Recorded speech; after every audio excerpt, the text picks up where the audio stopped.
My name is Christy Reed. My name is Tavares Reed. We've been married for 4 years in December. We have 2 beautiful daughters, Ariana, who just turned 8, and Azaria, who will be 2 next month.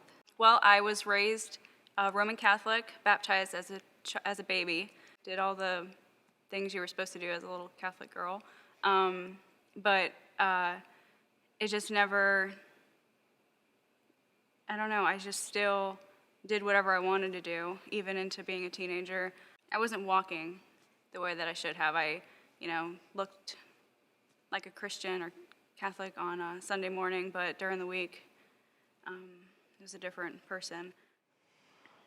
I was born in Kingston, Jamaica, and I grew up really, really rough. I grew up without my mom. It was just me and my dad. And growing up, I thought that, she didn't want to have anything to do with me because every time my dad called her, she just didn't speak to me at all. After I got shot at the age of 5, my dad really wanted to get me here, and, my mom still didn't want to have anything to do with me. So that kind of brought, just kind of a resentment for her when I got here. And when I was 13, my parents got divorced. It was like a free pass to do whatever the heck I wanted. I missed a lot of school. I got in trouble for that. Partied a lot at a very young age. Did drugs and drank, and no matter how much trouble I got into, nothing ever fazed me. I just didn't care anymore. The structured, perfect childhood that I had was gone when my dad left. My mom was broken, and I took advantage of her. So I did whatever I wanted, and I was just trying to fill voids, really. Got into some trouble, started running the streets, clubbing, partying, anything to kind of just, ease the pain.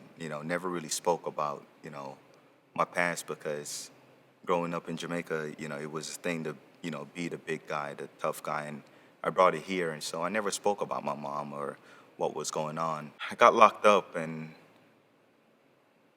after I got locked up, a friend was in there with me, and he said, hey man, you need to come to church with me. And I said, yeah, I'll come to church with you. One day I'll come to church. And, I left it as that, but he kept, pursuing me to, hey, you need to come to church with me, come to church with me. So a couple weeks later, I was, crying that I had pain and I was hurting and so on and so forth. And being a man, I kind of tried to tough it out and said, oh, man, it's nothing big. It's no big deal. I'll get through it. In 2010, he had his appendix burst, and I took him to the hospital. The doctor said, well, I think it might be your appendix, so it's going to be a small surgery. We're going to make a small incision and just go in there, and it should be no big deal. After I woke up, I found out that my appendix had erupted for about 5 days, and it had, it was all pretty much, I'm not supposed to be alive. That's what the doctor told me. Usually within the first day of the poison being inside your body, you're usually gone. From that day, I just remember just tears and just this, it wasn't tears of pain, but more of joy from just knowing that I'm alive and there has to be more to it. There has to be more to why I'm alive, and, what am I supposed to do, and, where am I supposed to go with it, and, just that was my next thing, was what to do next, and I didn't know where to go and what to do. But I kept going to church, and I kept pressing in and, asking God and searching to try to, find out how I can be a disciple. That following Sunday, after he got released, I went to church with him because he had already been going to church. I think what was different from going to church as a child, it's just a real encounter, a real relationship, with Jesus. So it's tangible, and can't remember anything like that. Immediately things started changing in me that I didn't even know were an issue. And I just have so much peace and happiness, and there's just so much chaos around me, and I just stay calm, and I truly understand, peace that surpasses all understanding. I've accepted Jesus into my heart shortly after I started going to church, but never got baptized again since I was a child, and we just kept putting it off, just probably afraid to make it real. It changed. It changed everything. You know, it brought me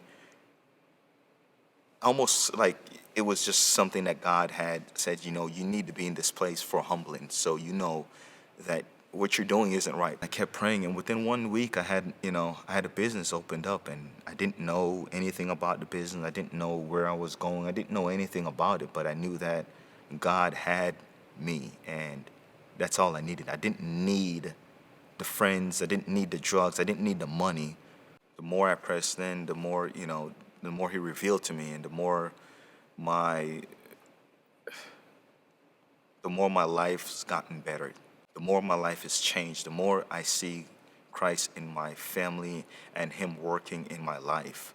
I want to say, I mean, she's not here to hear me, well, not, alive, but my grandma, because I do remember, and, as I'm, thinking back to my younger days, I do remember my grandma being in church and always bringing me to church and always trying to get me to, stay, and, now it's kind of making sense. I want to thank Mark and Tabitha, which is the first church that I attended, and, where I really, really got, felt the Spirit of God move. I really felt led to be here. I don't know, I can't tell you the reason why, but I just felt like I needed a place to call home, and I feel at home here.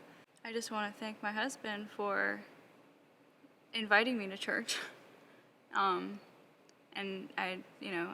it's as weird as it sounds, I always thank God for his appendix bursting, because, I mean, we know it obviously happened for a reason.